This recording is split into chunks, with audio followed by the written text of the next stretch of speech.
Então, chegamos ao momento mais importante desta reunião cristã,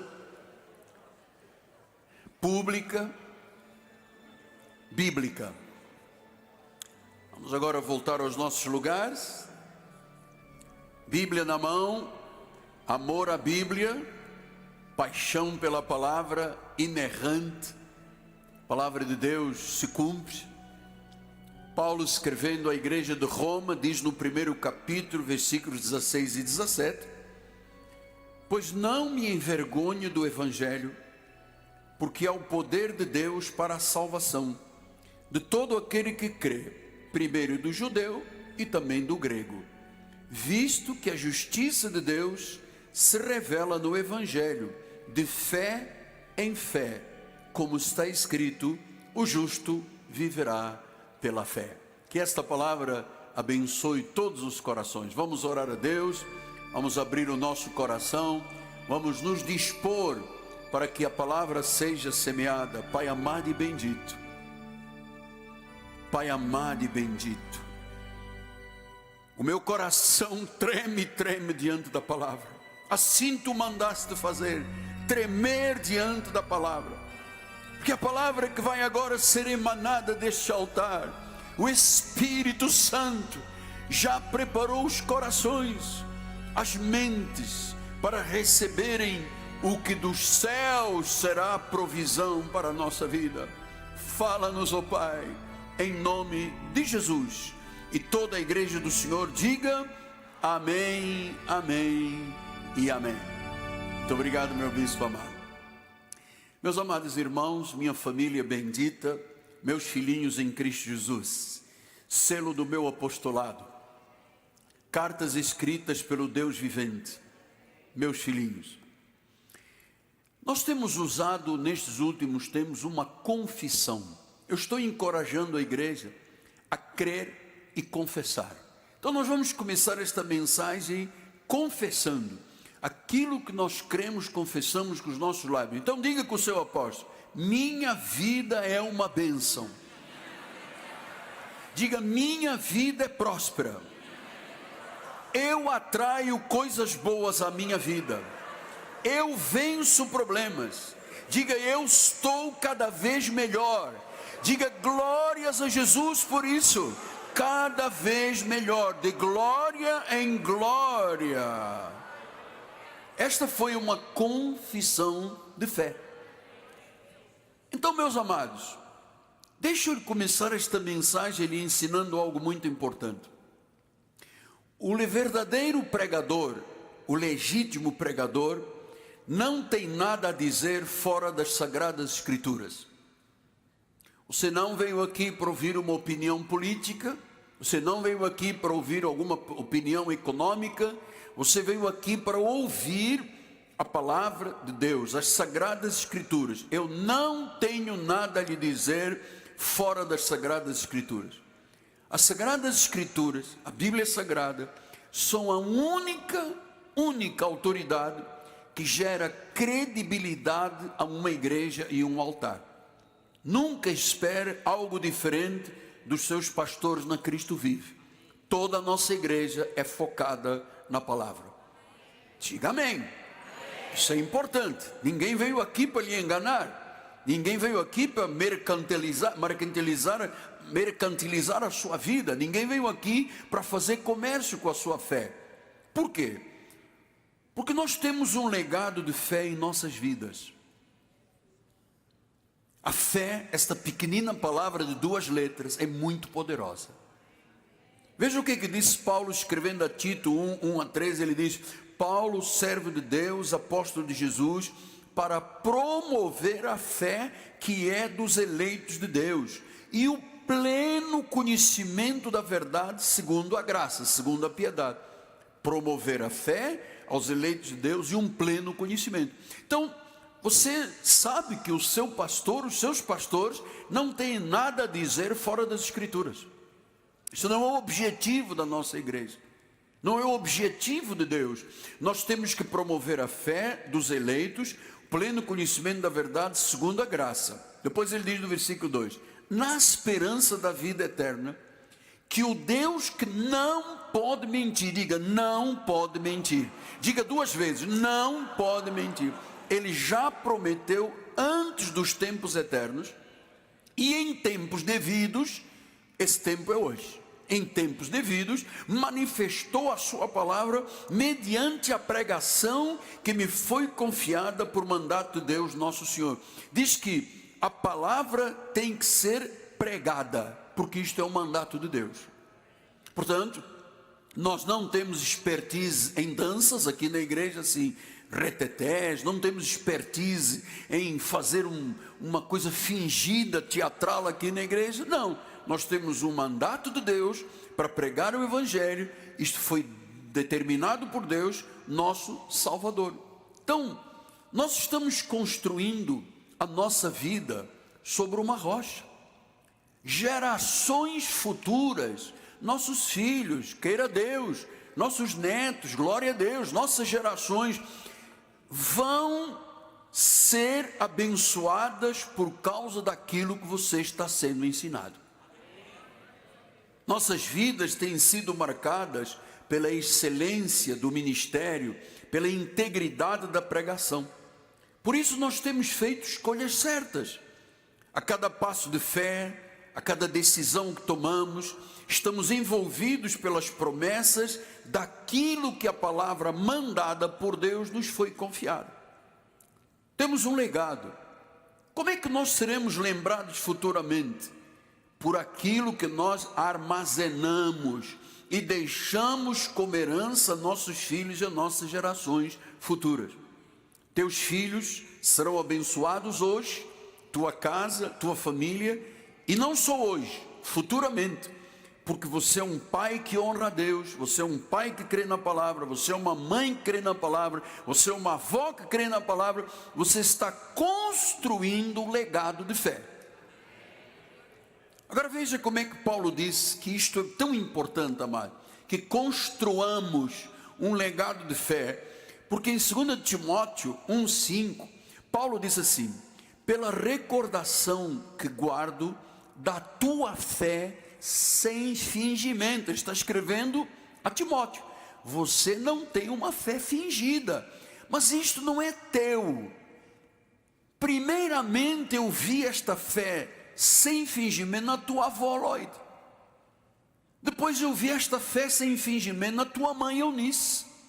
Estou certo que agora também em ti. Então você veja, a avó era uma mulher de fé, era uma mulher que, na realidade, era uma mulher de oração.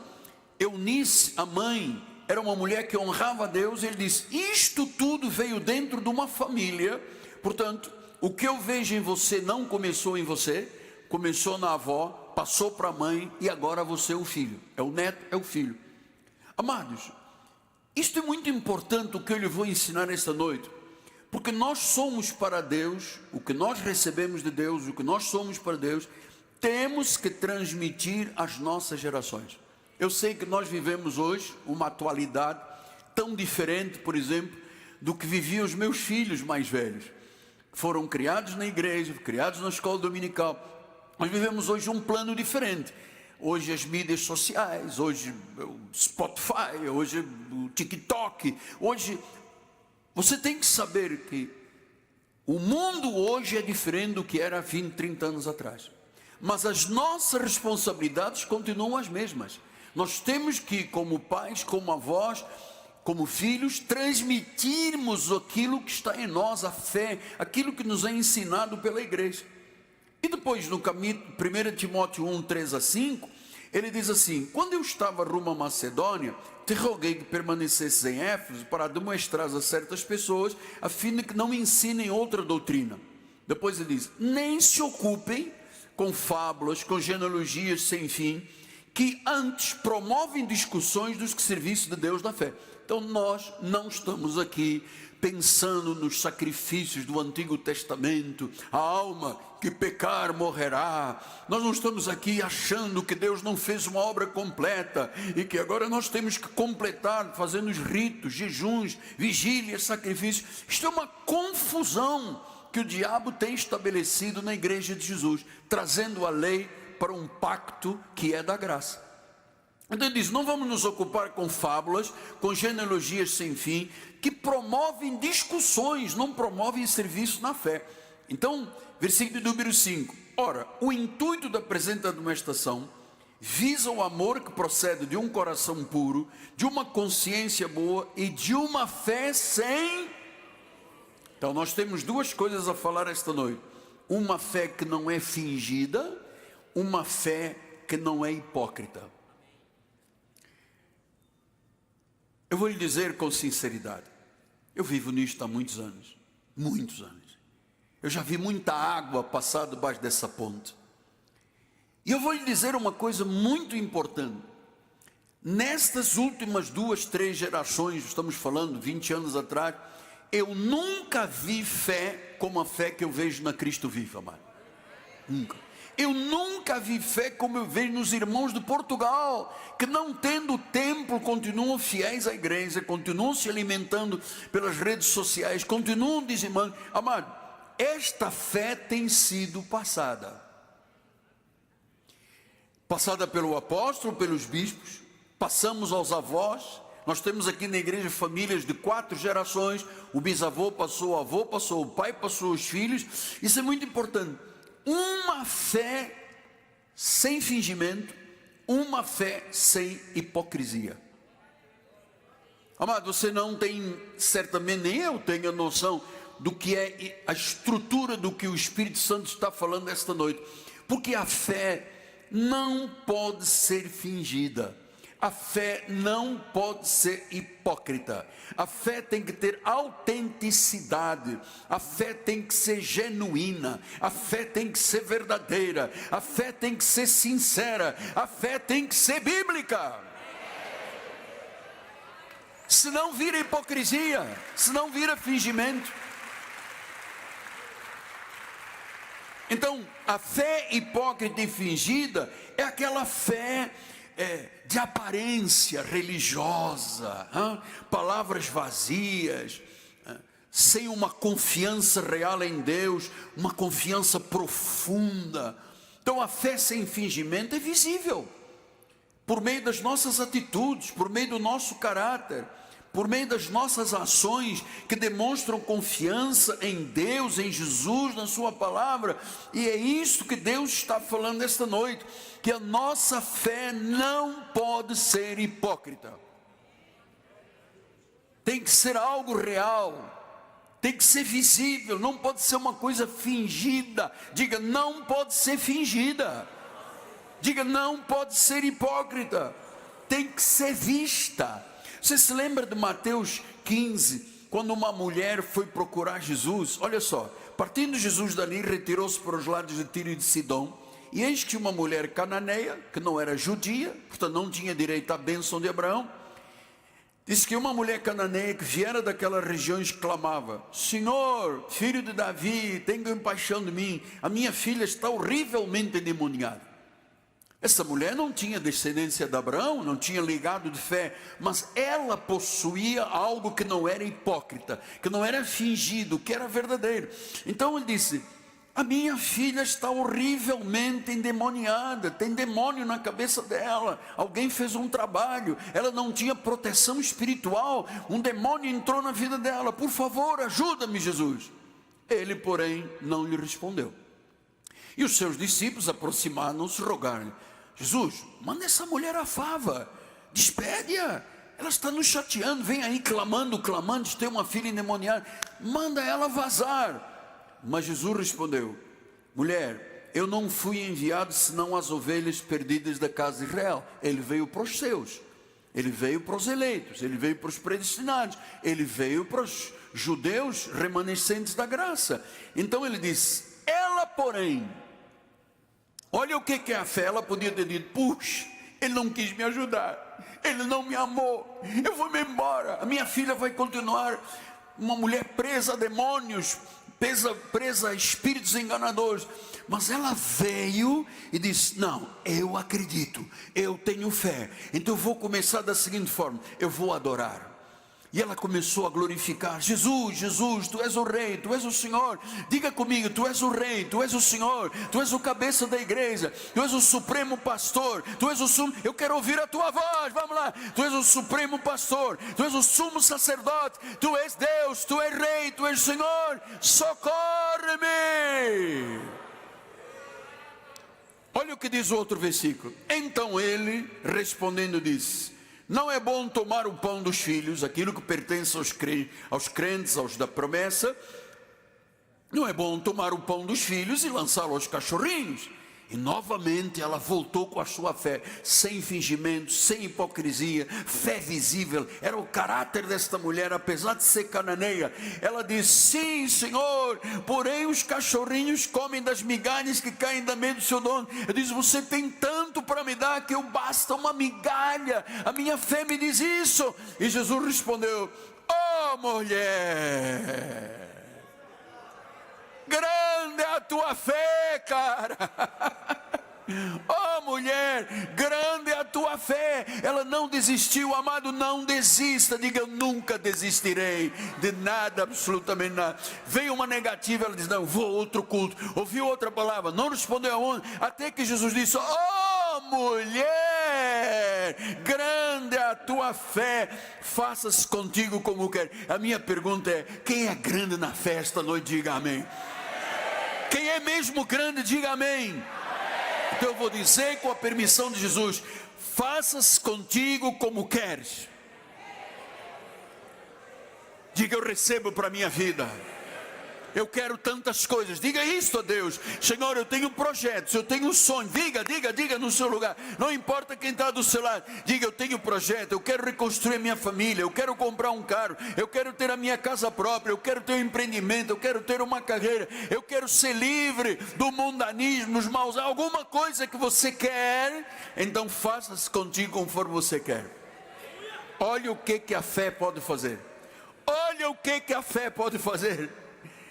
A mulher recebeu uma negativa, ela insistiu, porque a fé dela não era como hipocrisia. Muita gente desiste. Já vinha 3 cultos, estou pedindo um marido, não me apareceu nenhum homem, esta igreja não tem homem, vou-me embora, vou procurar em outro lugar. Eu gosto de ser enganada, apóstolo. Eu não gosto de coisa muito certinha, não. Eu gosto de reteté, eu gosto de sacudimento, eu gosto de mentira do óleo e do sal, dos batismos na praia da macumba. É isso que eu vou procurar. Não faça isso, amado.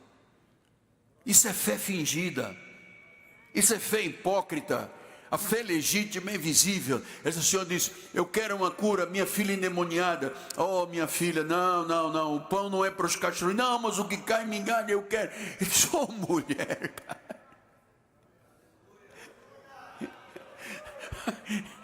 Oh mulher. E diz o quê? E desde aquele momento a sua filha ficou sã. Então, deste momento em diante, o teu corpo está são.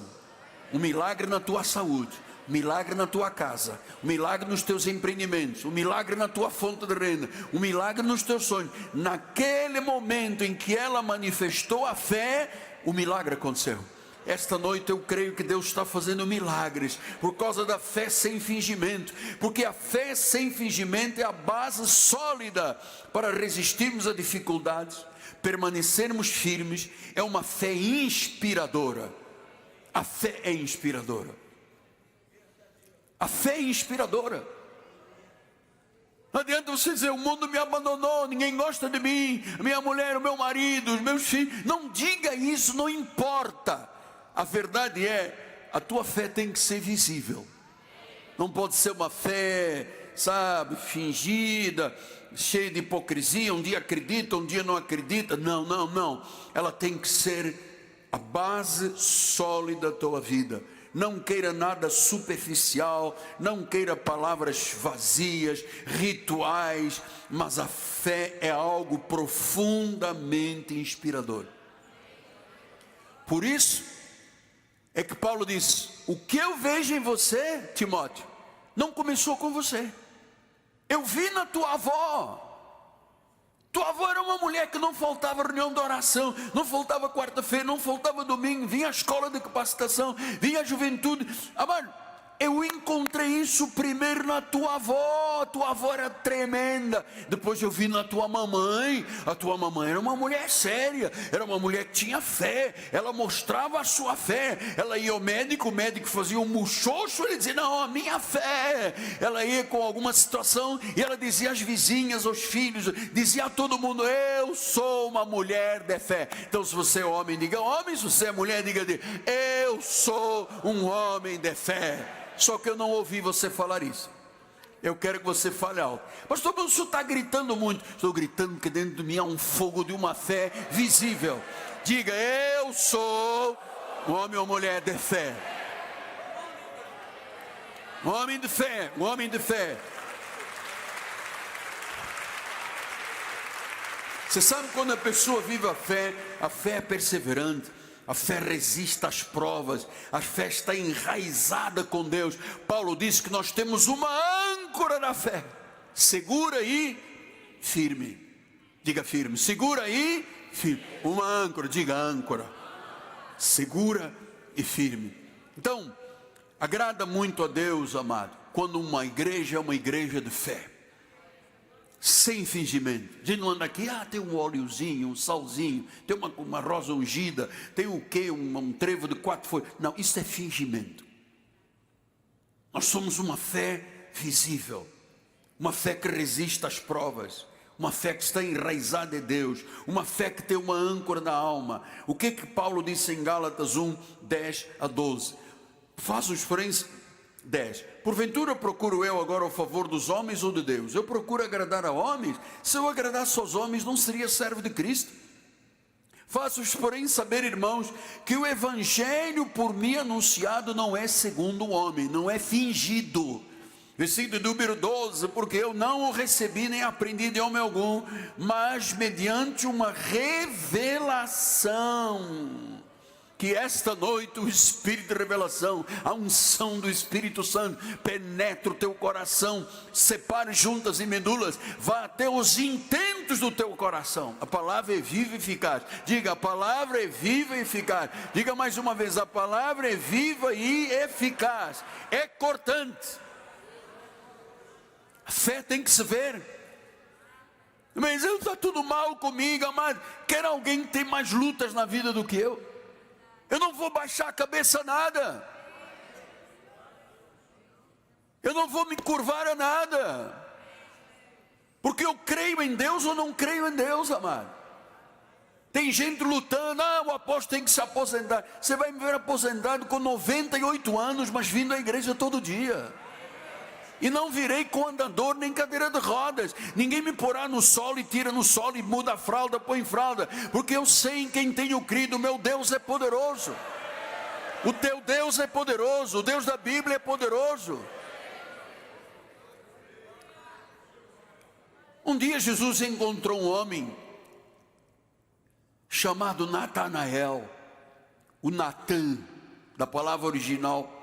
João 1,47 diz, Jesus viu Natanael aproximando-se e disse a seu respeito, eis um verdadeiro israelita, olha, um verdadeiro crente em quem não há dolo, não há pecado, não há fingimento, não há hipocrisia, o cara é cara mesmo de Deus. Ao que Jesus respondeu, porque te disse que devido debaixo da figueira crês, pois maiores coisas do que estas verás. Diga, eu vou ver coisas maiores do que eu já vi na minha vida. Diga coisas maiores, diga muito maiores. Mas eu tenho que ser da fé, eu não posso ter dolo. Versículo 51 diz, e acrescentou, em verdade vos digo que vereis o céu aberto. Eu creio nisto, eu creio. Os anjos de Deus subindo e descendo sobre o Filho do Homem. Amado, eu creio que os céus estão abertos sobre a nossa vida. Eu creio que nós vamos ver novamente quartas, domingo de manhã e domingo à tarde, igreja hiperlotada. Eu quero dizer, a quem se levantar contra este ministério, cairá diante de Deus. Porque esse é o ministério necessário no Brasil, esse é o ministério da fé, esse é o ministério da graça de Deus, esse não é o ministério de mercantilismo, política no altar, esse é o ministério da palavra. Diga glória a Deus. Pastor, o que quer dizer Natanael? Natanael quer dizer aquele que é dom de Deus, aquele que não desanima, aquele que não é falso, aquele que não é traidor, aquele que não é enganador, aquele que não tem dolo, aquele que vê Deus agir na sua vida. Este é o verdadeiro Natanael. Em Natanael não havia dolo, não havia falsidade. Ele conhece o meu coração e o teu, amado. Ele viu e disse: esse é o indivíduo que não tem dolo. Este é um crente verdadeiro. Este não vai fingir para a igreja. Este não vai dividir a igreja. Este não vai ser rebelde contra a sinagoga. Este é um verdadeiro homem que não tem falsidade. Amado, ele era íntegro, ele era sincero, ele era um exemplo, ele era transparente diante de Deus e dos homens. Ele era sem dolo, ele era da fé. 2 Coríntios 8:21, perdão. Pois o que nos preocupa é procedermos honestamente, não só perante o Senhor, mas também diante dos homens. Nós temos que ser diante dos homens o que somos diante de Deus. Eu tenho que ser o que eu sou aqui na tua frente quando eu estou sozinho, quando eu estou às escuras. Eu tenho que ser a mesma pessoa. Eu não posso fingir hipocritamente que eu creio, depois vem a primeira paulada e eu já não creio. Crente se vê na hora da provação. Eu estou passando provações, você está passando provações, mas é isso que mostra quem não tem dolo ou quem tem dolo. Natanael não se escondia atrás de uma máscara, não vivia de aparências, ele era autêntico. Nós não nos escondemos atrás de máscaras, nós não nos escondemos atrás de aparências. Nós somos autênticos crentes. Diga: eu sou um crente verdadeiro e autêntico. Diga uma vez mais: eu sou um crente autêntico e verdadeiro, honesto. Então, meus amados, num mundo cheio de enganos, cheio de falsidades, cheio de corrupção, é um desafio um pastor chamar o povo para viver com integridade, sendo sal, sendo luz, sendo da palavra, sim, sim, não, não, sendo fiel nas atitudes, moldados como vasos de honra. Jesus diz em Mateus 5:8, bem-aventurados os limpos de coração. Diga: eu sou limpo de coração, eu verei a Deus. Assim, eu verei a Deus. Amanda, me ajuda, não pode ser eu só a berrar aqui. Diga lá: eu verei a Deus, eu sou limpo de coração. Quem é limpo de coração, diga amém. Quem acredita que vai ver Deus agir todos os dias da sua vida, diga amém. Quem acredita que isto tudo é balela, diga amém. Ai, graças a Deus. Ai, graças a Deus. Se alguém diz amém, amado. Aleluia. Santo é o Senhor. Bendito seja o teu santo nome, Deus.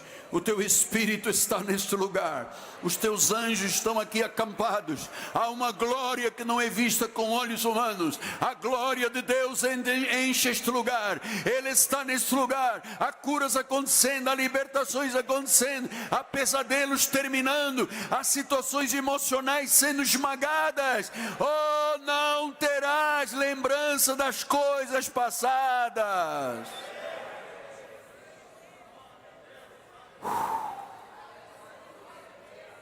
Glória a Deus.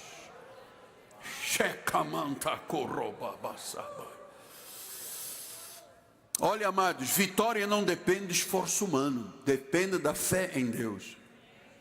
Há uma passagem muito interessante do livro de Êxodo, quando Moisés orava e Josué no campo de batalha. Então veio Amaleque e pelejou contra Israel em Refidim. Com isso ordenou Moisés a Josué: escolhe o homem, sai e peleja contra Amaleque. Amanhã estarei eu no cimo do outeiro e o bordão de Deus estará na minha mão. Fez Josué como Moisés dissera e pelejou contra Amaleque, que era um rei diabólico, lutava contra o povo de Deus. Moisés, porém, Arão e Ur subiram ao cimo do outeiro. Quando Moisés levantava a mão, Israel prevalecia. Quando ele baixava, prevalecia Amaleque. Ora, as mãos de Moisés eram pesadas, por isso tomaram uma pedra, puseram por baixo dele e ele se assentou. Então Arão e Ur sustentavam-lhe as mãos, um de outro lado e outro do outro, e assim lhe ficaram as mãos firmes até ao pôr do sol. Versículo adiante, Josué desbaratou Amaleque. O que houve ali? Moisés teve fé, disse: olha, você vai lá para o campo de batalha, vai lá para a frente de Gaza, e nós vamos estar aqui em oração. Nós vamos nos unir ao bispo André, à bispa Cristiana, na jornada da fé. Vamos lá em oração. Enquanto as mãos estavam levantadas, enquanto dependiam de Deus, venciam. Quando diziam: já estamos cansados, prevalecia o inimigo. Era uma grande batalha, era um rei diabólico. Moisés erguia uma vara, a autoridade de Deus, e enquanto a mão estava erguida, ele vencia, ele prevalecia. Quando baixava a mão, diz o versículo número 12, bicho, volta só aí. Ora, as mãos de Moisés eram pesadas, por isso tomaram uma pedra, puseram debaixo dele, e ele se sentou. Arão e Hur sustentavam-lhe as mãos, mas um de um lado, outro do outro, assim ficaram as mãos firmes até o pôr do sol. Arão e Hur sustentavam as mãos. Você está aqui para sustentar a tua família com oração, amado. Você está aqui porque você está aprendendo sobre fé, sobre certeza, sobre convicção. Não ser fingido, ser uma pessoa autêntica. Quando Deus colocar alguém no teu caminho, ore por essa pessoa, traga pessoas à igreja, seja um evangelista, seja uma pessoa limpa do coração, seja uma pessoa misericordiosa. Mostre a tua fé, mostre que você não se envergonha do evangelho. Mãos erguidas significa confiança, a nossa dependência de Deus. Amados, a vitória vem do Senhor, mas Ele exige de nós perseverança. Tome decisões certas, erga as suas mãos aos céus. A fé é ativa, a fé é viva, a fé é poderosa. Josué lutava, Moisés intercedia. Havia oração, havia firmeza, e eles venceram a batalha. Os céus se moveram com a fé santíssima daqueles eleitos de Deus. Então o Senhor diz no versículo 14: disse o Senhor a Moisés: escreve isto para a memória num livro e repete a Josué, porque eu hei de riscar totalmente a memória de Amaleque debaixo do céu. Deus disse: esse caso é meu. Ai de quem ousar tocar no ungido de Deus. Esse caso toma o partido de Deus. E se me acusarem, Deus é quem me justifica. Não lute contra Deus. Não lute contra nenhum ungido de Deus. Todos os crentes são ungidos. Não lute contra ninguém que é de Deus, porque essa batalha você vai perder. Versículo número 15: Moisés edificou um altar e lhe chamou: o Senhor é minha bandeira. Jeová Nissi. Diga: o Senhor é minha bandeira. Diga: a minha bandeira é de vitória. A minha bandeira é de sucesso. A minha bandeira é de conquista. Diga: porque Deus está na minha vida e a minha fé é verdadeira. Deus disse: eu vou riscar. E depois diz no versículo número 16: diz: porquanto o Senhor jurou, haverá guerra do Senhor contra Amaleque de geração em geração. Deus disse: o caso não é teu, o caso é meu, Moisés. Sou eu que vou enfrentar esse rei. Ele vai ter de geração em geração. Assim como nós temos bênção aos filhos, aos netos, aos bisnetos, geração em geração, vai haver guerra contra quem é oposto àquilo que Deus determina. E não adianta pensar, eu digo isto ao mundo que está me ouvindo, não adianta pensar que você tem capacidade para me destruir, porque você não tem capacidade para destruir ninguém que é de Deus. Ninguém. Se Deus é por mim, quem será contra mim? Maior é aquele que está em nós do que aquele que está neste mundo. Então, Amaleque era o inimigo físico de Israel. Eles se opunham aos propósitos de Deus. Eles haviam atacado o povo de Deus quando o povo estava cansado e vulnerável. Diz no livro de Deuteronômio 25, 17 e 18: lembra-te do que te fez Amaleque no caminho quando saías do Egito. Como veio ao teu encontro no caminho e te atacou a retaguarda, todos os desfalecidos que iam após ti, quando estavas abatido e afatigado. Ele não temeu a Deus. Há um momento que todos nós passamos por isso. Há um momento em que todos nós somos humanos, parece que estamos desfalecidos, parece que estamos abatidos, estamos muito sobrecarregados. E há pessoas que não temem a Deus e se levantam exatamente quando você está afatigado, cansado, quando você está desfalecido. Pastor, eu trabalhei demais. Pastor, eu trabalho muitas horas. Pastor, eu luto muito. São muitas dificuldades. E às vezes, quando nós estamos fracos, o inimigo avança. Mas a Bíblia me ensina que quando eu estou fraco é que eu estou forte. Não espere que o seu apóstolo baixe a cabeça a nada nem a ninguém deste mundo, amado. Não espere. Eu não espero que você baixe a cabeça a nada nem a ninguém. Não espere isso, porque Deus é a nosso favor. Ele diz: ai daquele que tocar no ungido de Deus, ai daquele que intentar contra a tua vida ou contra a minha vida. Pastor, mas quem é Amaleque para nós? O senhor está falando de 6.000 anos atrás. Amaleque hoje serão os inimigos espirituais da nossa alma. São forças espirituais que querem nos afastar de Deus. É o pecado, é a incredulidade, é o medo, é a dúvida, é a tentação. Então diz o versículo número 14, volta lá, bispo. Então disse o Senhor a Moisés: escreve isto para a memória no livro e repete, porque eu hei de riscar totalmente a memória de Amaleque debaixo do céu. Israel precisava de Deus para derrotar, para riscar definitivamente, totalmente, a memória de um rei bandido, mau, diabólico, que viu o povo cansado no deserto e atacou pela retaguarda, onde estavam as pessoas fatigadas, desiludidas, sem esperança. Foi em cima dessas pessoas. Então nós estamos caminhando para os 5 minutos finais, lhe dizendo: nós estamos numa batalha contínua. Eu tenho uma batalha todos os dias da minha vida. O que eu aprendi, você vai guardar definitivamente na sua vida. Todas as pessoas que intentarem contra você, ou situações... Você sabe o que é um bumerangue? Quem sabe o que é um bumerangue?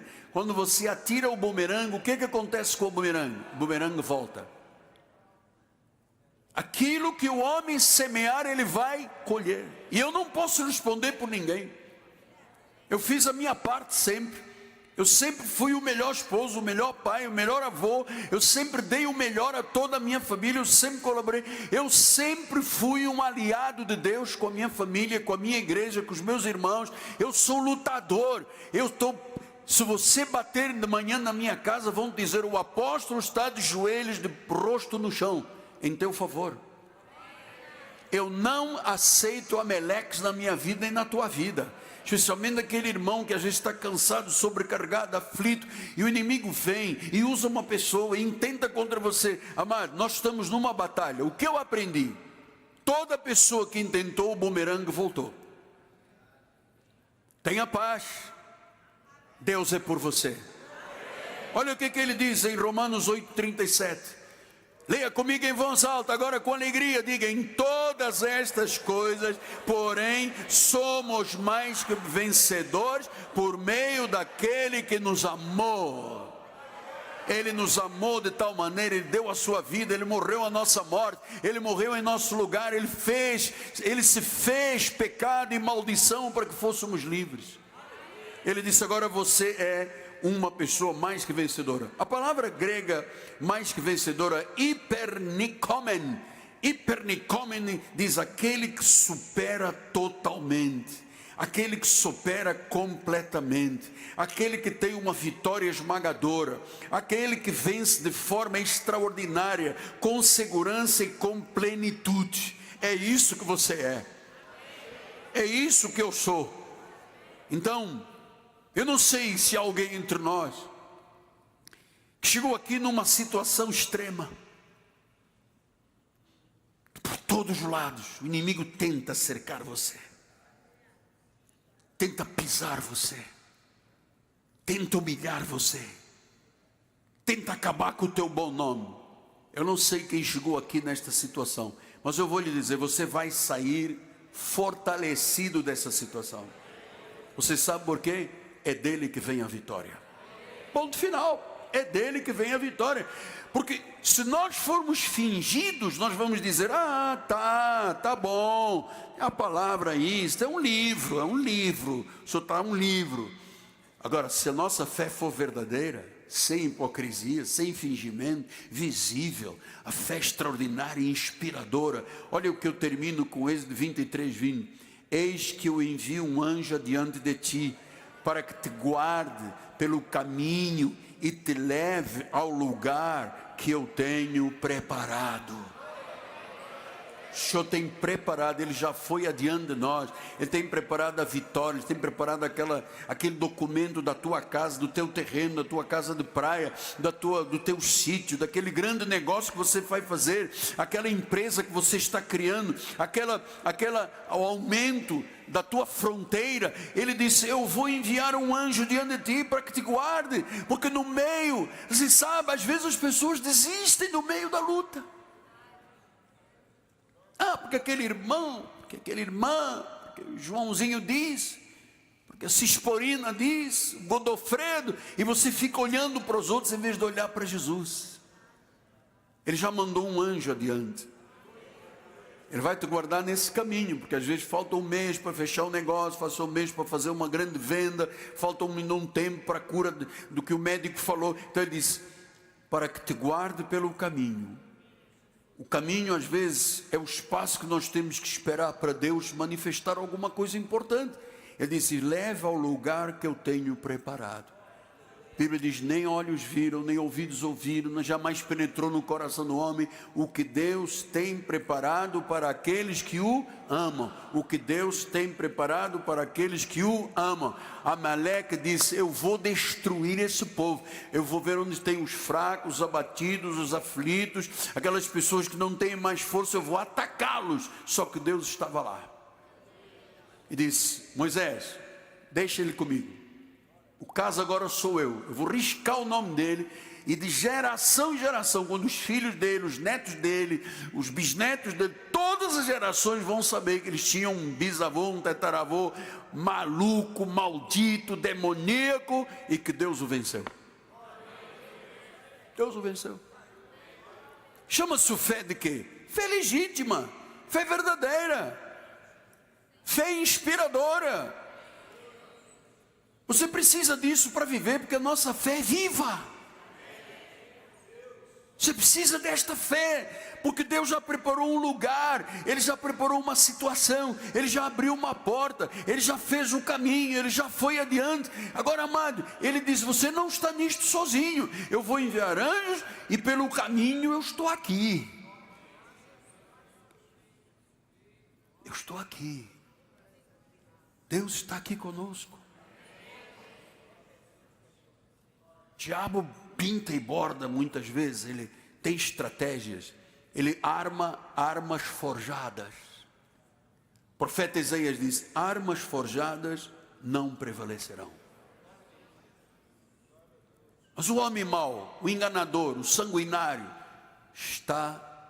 toda a posição contrária está anulada, todos os amaleques da vida estão anulados, estão riscados. Pastor, mas tem fortalezas terríveis, aí sofismas, altivez, estão esmagados debaixo dos nossos pés. Deus já te levou a um lugar que Ele tem preparado. Deus já me levou a esse lugar. A vida é muito curta para se pensar o contrário.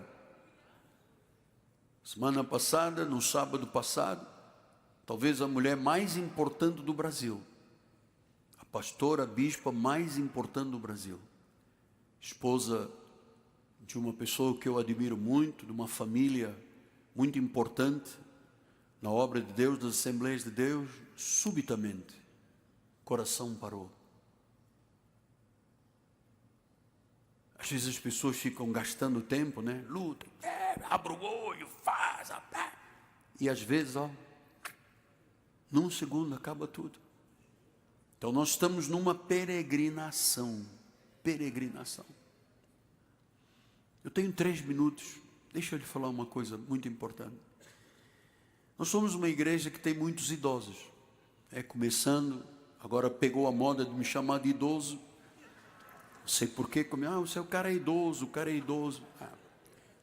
Deixa em 5 minutos lhe falar uma coisa muito importante. Para você amar um idoso, você tem que deixar o idoso falar. Deixa ele falar do seu passado, por que ele existe, as experiências que ele teve, o que é belo para ele. Deixe o idoso falar. Segundo lugar, deixe o idoso vencer. Quando você tem uma discussão com um idoso, diga: a vitória é sua. Deixe o idoso vencer. Ele tem necessidade de se sentir seguro. Eu tenho necessidade de me sentir seguro. Deixe-o vencer. Ah, porque o meu pai fala demais, porque o meu avô... Deixe ele vencer, amado. Deixe ele visitar quem quiser visitar, receber. As pessoas idosas têm muitos amigos. E quando você vê um amigo, você revive. Respeita o idoso pela sua história. Quem já chegou aos 70 anos tem uma história tremenda. Deixa o idoso falar, deixa o idoso vencer, deixa o idoso receber os amigos, deixa o idoso contar as suas histórias, mesmo que repetidas, porque ele se sente feliz quando alguém ouve. Quando eu digo assim, há 46 anos eu estava numa cama do hospital, algumas pessoas dizem: lá vem o cara outra vez com a cama do hospital. Deixe-me falar, deixe-me contar as minhas histórias, mesmo que eu já tenha repetido 1000 vezes, eu me sinto feliz quando eu digo isso. Deixe o idoso viver, porque às vezes, quando você não deixa um idoso viver, você arranca um pedaço da sua vida. Deixe o idoso reclamar. Quando um idoso estiver nervoso, os idosos têm direito à tolerância e à compreensão. Deixe o idoso passear. Deixe o idoso, às vezes, tirar 2, 3 dias. Sabe, amado, nós não sabemos se amanhã nós vamos estar aqui. Aí você fica reclamando do papai, da mamãe, do papai, da mamãe. Deixa o idoso, amado, passear um pouco. Deixa o idoso envelhecer. Com aquele amor paciente. O idoso já viu os filhos crescerem, os netos crescerem. Isso é parte da natureza. Deixa a pessoa envelhecer. Deixa o idoso orar. O idoso tem muita confiança na presença de Deus. Ele sabe que tem um caminho a percorrer e só vai poder percorrer esse caminho se for com Deus, senão ele para. E eu vou lhe dizer uma coisa que eu preciso dizer. Quando um idoso morrer na nossa família, ou quando alguém morrer, deixe-o morrer nos braços da família, com os amigos. Deixe ele viver como ele quiser. Você sabe que isso que eu estou lendo aqui foi redigido de um frade italiano e adotado por um escritor chamado Pascoal Nunes. Você sabe que eu tenho que lhe dizer isto, porque a vida passa rápido, amado. Tem nego lutando contra si mesmo. Porque está velha, porque está velho. Mas quem sustentou você foi pai e mãe, amado. Deixa. Mas minha mãe briga demais. Deixa ter razão. Deixa ter razão. Porque você está no meio do caminho, ele já está lá, começando a ver o cansaço e o enfado. Isto é fé também. Os idosos da igreja vão agradecer muito. Vão agradecer muito. Vão agradecer muito. Terminamos tristes, né? Só porque eu falei do velho e do idoso. Todo mundo olhando, olha o cara lá. O velhinho da igreja. Velhinho nada, mano. Creia no que eu lhe disse, é muito importante. É melhor ter paz do que ter razão. E nós, que já chegamos aos 65, 70 anos, nós temos que ter tolerância das pessoas. Tua família tem que ter tolerância contigo. Que passa tudo. Desliga uma veiazinha aqui, para o negócio, entope, não sei o que, pá, a pessoa desaparece. Oh Deus Todo-Poderoso. O que eu acabei de ler aqui também é fé sem fingimento. Obrigado por cada vida deste ministério, Pai. Obrigado por cada homem, cada mulher, cada família. Obrigado por cada pessoa que Tu estás levantando nesse ministério, que será um ganhador de almas, um proclamador da fé. Oh Deus, seja engrandecido, Deus. Seja louvado, Deus. Seja magnificado, Deus. Aleluia. Aleluia. Exaltado seja o Teu nome, Pai. Nós vamos voltar agora aos nossos lares, debaixo da bênção de Deus, da proteção dos anjos. Teremos uma noite de descanso. As armas que foram forjadas, tudo aquilo que Satanás teve a tarde inteira, o dia todo, desde a meia-noite, bolando contra mim, contra você, já caiu por terra. Está paralisada toda a força do mal. Nós vamos viver e vencer, em nome de Jesus Cristo. E o povo de Deus diga: amém, amém e amém. Graças a Deus. Vamos ficar de pé.